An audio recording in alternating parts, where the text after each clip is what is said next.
You're such an asshole. All right, someone paid me for an original. I like originals. And and he just wanted an original, and I won't mention because there's other details to his video request.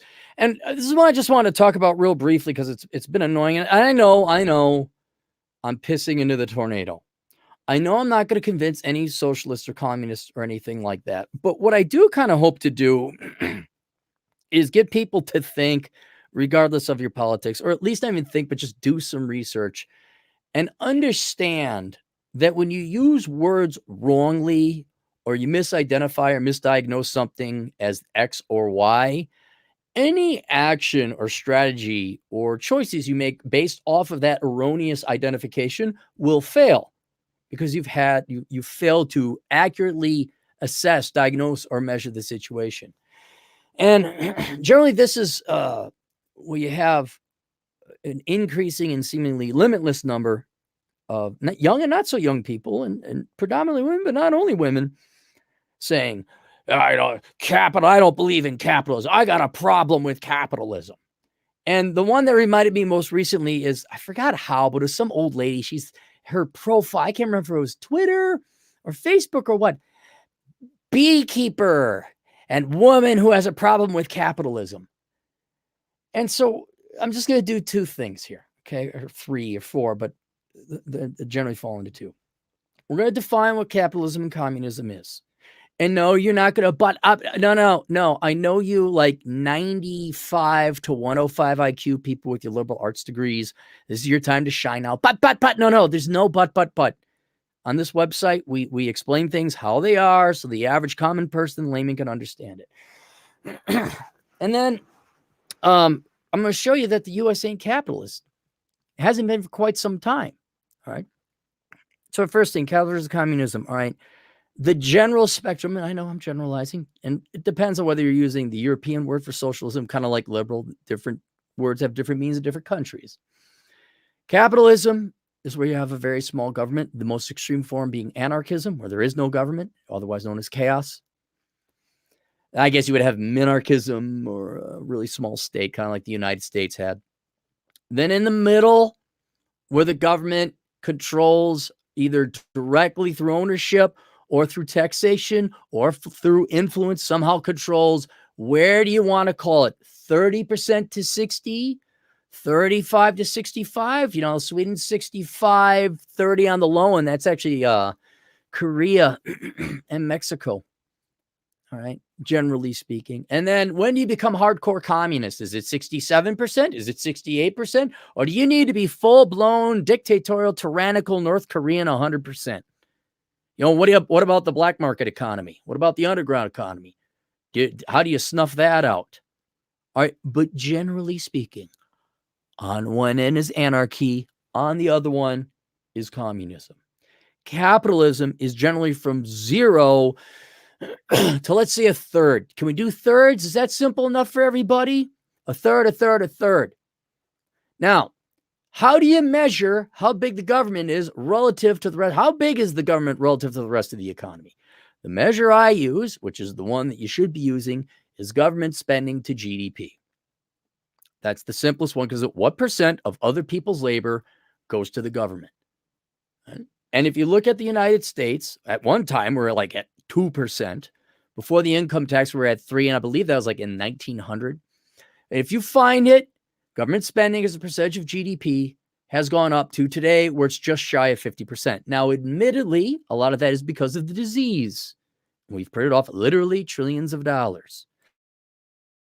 But if you look at the baseline, we're roughly around 37, 38. And we've been there for a bit. We've been there certainly since Obama. It was at a recent low under Clinton because the economy was growing so fast. We also had very little government debt to GDP back then. 38% GDP. Can you imagine that? Look what happened in 20 years, huh? Oh, boy. But right now, for every dollar that everyone makes, the government is a 40% owner of it. That's basically it. All right? Now, I'm no economist. Oh, wait, I am. And I'm no capitalist. Oh, wait, I am. But that doesn't sound like capitalism to me, where the government is a default 40% shareholder in every transaction, not just corporations, where if you look at the corporate tax rates, the government's combined state, federal, and local are a 40% shareholder. They get 40% of the profits.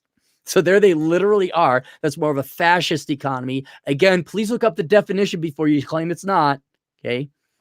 A white guy you disagree with is not a fascist. That's not the definition of fascist. A white peen-eyed individual. But when you look at overall sales tax, property tax, everything the government printing off money, all of that divided by how many? $4 and $10. That's pretty squarely socialist, maybe on the lower end of socialism. And by socialism, I mean the American use of the word, not English or British or European. But we are a socialist nation, and we've roughly been that, a low socialist coming on mid-socialist nation. Oh gosh, I'd have to look up the data, but probably since the Great Society, certainly the mid-70s, because they had to ramp that up.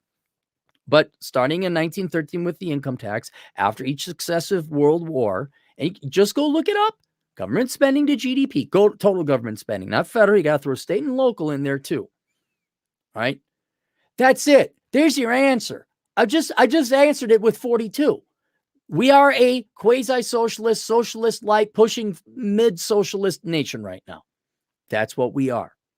I would also argue, for those of you that, okay, fine, you got gripes with capitalism. Well, what, do you live in Singapore? Do you live in the Cayman Islands? Where do you live? Because this is not a socialist nation, or this is not a capitalist nation. And to further point this out, I'll show you a couple things. A capitalist country would not have a social pension system. We call it Social Security, but other countries a social pension. You would not have Medicare or Medicaid. You would not have a welfare state. You would not have housing, Section 8 housing. You would not have a quasi-nationalized healthcare system, which is what we essentially have. You would not have free education. Okay? I'm not saying I'm against these. I'm just pointing out that a capitalist country does not have all these welfare programs and income transfers. In the United States, we do. Right? I would even point out a lot of people, but what about the banks? What about the banks? Or the auto companies, whoever got a bailout, all the companies. We bailed out the corporations. Yes, think about that. Is that a capitalist move or a socialist move? A capitalist move would be you don't bail them out. That is, and you can't think about who you're bailing out. Did you take taxpayer money and bail out losers? You did. Socialist move. That's more government spending. The government increased its size, or its spending at least. And somehow bailing out the students for their stupid. I mean, we have the world's dumbest college-educated people because they majored in the dumbest crap and need a bailout. How is that any different? It doesn't matter who you're bailing out. You're taking taxpayer money and bailing out industries. And one of the biggest complaints about Europe back in the 60s, 70s, and 80s, they start moving away from it, was how the government would always bail out industries. I think I was watching Ford and Ferrari, and I'm pretty sure Ferrari was bankrupt. How many times has the Italian government bailed out Fiat, Ferrari, That is a socialist move. A capitalist say, too effing bad for you, Goldman Sachs. Too effing bad for you. You're all Lehman Brothers now. You all get to file for bankruptcy. You all get to go ahead and pay back your debts what you can. We're liquidating all your assets, and new and better and faster and cheaper companies are going to form in your stead. Nope, we bailed them out. And here points out again a very interesting thing. It doesn't matter who the president is. By the numbers, Bill Clinton's the most capitalistic president we've had in a long-ass time. All right. George Bush was one of the more socialist ones until Obama came along and broke all the records. Then Trump came along and broke those records. And now Biden, he's trying his darndest to get more government money in there. But like I said, kind of set aside politics. We could even bring it into a social rights. For example, people generally on the left are for abortion. Okay. I'm a libertarian. Fine. Go do your thing. As a libertarian, I'm also like, well, then you should also be able to have guns. Whoa, no gun. Well, wait a minute. People on the right are for guns, but generally speaking, they're against abortion. Whoa, wait a minute. or they're against drugs. It doesn't go down political lines. It's frankly two groups of idiots who never stop to consider things beyond their own personal desires and desire to force tyranny on other people. And here's an idea, crazy idea. A country called America was founded on what's called libertarianism, called freedom, meaning you don't tell anyone what to do and you don't tax them to death either. The government is not 40% owner of every transaction. The government does not own 40% of your labor. All right. We had it down to 3% at one time. And you could kind of do what you wanted to do. All right. But we can't have that now. We need to have a government that's 40%. So unless you were like old enough to remember the Taft administration, most people alive in the United States today have not lived under a real capitalist economy or country. You have lived under a socialist, light socialist country, moving later on towards. And your complaints and gripes are against that of a socialist nation, a socialist economy. And that's not an opinion. Go look up the data. And I wish I had more time. But usually when you're complaining about something, it was a socialist policy that made it expensive in the first place. And I'll give you two examples right now. Rent and student loans. All right. You wanted all this free money under Obama. And even before Obama, let's not pin it on Obama. Beforehand, what was the solution to help kids, not lower tuition? What was the solution to help kids afford tuition? Flood the market with more student loans and scholarships. Now, like a lot of socialist ideas, it's well-intended, but like a lot of socialists, you're effing morons. You never thought this through. Because go back 50, you all want, the boomers only had to pay $50 a credit. Yeah, well, they didn't lend out $500 billion a year in student loans to the college market. We didn't flood it with another $250 billion in scholarships. Boy, people really want to bother me when I'm busy. And my question is this, do you want your government gimme-dats or do you want cheap tuition? Housing is the same thing, right? Not even the bailouts. So we need to make housing affordable. We need to lower interest rates. Whoa. You're going to lower interest rates, right? Yeah. We're going to print off more money, have housing programs and get FHA loans and all that. Whoa. So now you're going to flood the economy with tens of trillions of, not the economy, the housing market with tens of trillions of dollars. Oh, we're going to print off more money to fight a disease. Okay, so that money goes where? The banks. What do banks do with the money? They lend that out for things you can't pay cash for. What are those things you can't pay cash for? Cars, tuition, health expenses, and then, housing. Oh, gee, I wonder what happened to the prices of all those. And all you did, fine, you got interest rates of 2.5%, but the housing market went up to the point that the mortgage payment is the same. And all you did was increase rents. And I'm actually aligned with most of honest socialist intention to help out everybody. But you guys are so stupid and ignorant about basic economics. It's not an opinion. You are, that you hurt people in the long run. You just make things worse. And usually if you go back and say, why is this bad? And before you blame capitalism, why don't you lift open the hood, look underneath, look at the engine and figure out why things are that way. And usually, though not always, usually you're going to find out there was some kind of government intervention, some kind of government bailout, some kind of tax, some kind of something where it was working just fine. You could have just left it alone like the education market. But no, we had to help the children. And now I don't know, credits are what, $350, $400 a credit in college? I have a problem with capitalism. Well, then good thing you're in the United States because we're not capitalists here. And here's the thing, and this is, I know, now my regulars are going to come in. Cappy, I know they're not going to listen. And the reason why is they never really care to help out the children or the poor, let alone themselves. They want a religion. I know. Socialism, and I get a kick out of communists and socialists and Democrats and leftists in general. Those Christian right-wingers. They're so stupid believing in religion. And then you believe in something, a political ideology as a religion that actually does have empirical proof it doesn't work and it kills millions of people, or at least impoverishes everyone. Say hi to people in Venezuela for me, by the way. And it's just their religion. I know they got nothing else in life. And if I was an old washed up hag spinster. And that's what this lady was. She had no husband around, of course. And I had wasted my youth on whatever false gods. And I'm not a religious guy. But false gods, I mean false things, not family, not love, not a spouse, not your fellow human man. Not a real career, I'm a beekeeper and I don't like when you define, like on your profile, one of the things you state is that I'm not a capitalist.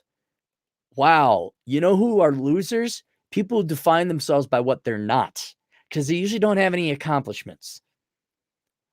Like that's been like, I'm not a pedophile. Well, good for you. I'm not a murderer. Well, most people aren't, but you say, oh, I ballroom dance instructor, or I'm an author, or I was a security guard.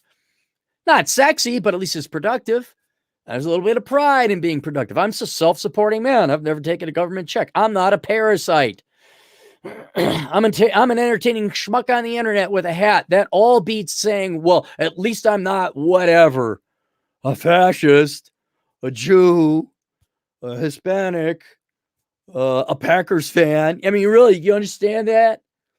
I'm not a capitalist. Good. So you're not a Packers fan also? Or you're like, oh, I hate the Packers. I'm with the Vikings. Why are you alive, really? I mean, there's no reason for you to be alive because you're defining yourself by what you're not instead of what you are, which is nothing. And that's where, quote, false gods, false religions come in. Oh, I'm for the environment. Oh, I'm for this cause. And oh, I'm for the children. Because so many people are against the children, right? A lot of people against the children. I know so many Republican politicians, and I will pledge unto you, we will vote against the children in every way possible because we hate the children. Death to children. All right. Stop picking on the socialists. They got nothing else. I know. This Christmas, they'll not celebrate because it's a religious holiday and it's patriarchal or Western centralized and they don't have any friends because people really don't like them that much because how can you like a socialist? They're parasitic by nature. Let's go and tell other people they owe us more money. Oh, what a great person you must be to invite to Christmas dinner. What do you bring? Like a can of beans? Or like green beans in the can? Is that what you bring to Christmas dinner? Picturing a lot of spinster aunts. That's it. All right. Let's go to the super chats, Let's go to the super chats and have ourselves some treats. Bad Dad, $5. Pretty sure we already have all 10 planks of the Communist Manifesto currently in place in the USSA. I'd have to look at what the 10 planks are. I mean, and does it here's the other thing. Let me ask all the socialists. Let's say you get all UBI and all that. Will that be enough? No, it won't. Then what comes after UBI? Oh, free daycare. Okay, fine, you get that. Then what? Like, you'll never be happy. And let's say you get all wealth transferred. There's no private property, no private ownership of anything. All right. And let's say by some miracle, the producers decide to still produce. All right. You won't stop there. You know why? Because there'll still be inequalities in non-financial aspects of the world. Some people will be taller. Some people will be better looking. Some people will work hard. Now you got a Harrison Bergeron aspect. You and there's no doubt in my mind, because you guys already do it. You will go to the extent, like if someone's taller, you will make them, you will crush their bones and resuture them up so they're shorter. If someone's stronger, you will make it so that they're not. You will not be satisfied until we are all the Borg, because you can't stand having people who are better than you. I don't mean that in a moral sense, but that could be it too. They're just better people, but they're better off or they worked harder. You just can't stand that because you're petty with envy and jealousy. That's it. Which is why you're emotionally invested in an ideology that doesn't work. So you have no intention of actually saying, oh, wait, let me look up that statistics he was talking. Oh, yeah, he's right. We do have a socialist economy here. So I know it's throwing feces into a tornado. Pete Dando got them all. Whoa. Skipped ahead. Let's go to the super. Oh, that's it. All right. Thanks, Best Dad. All right. See you guys later. Toodles.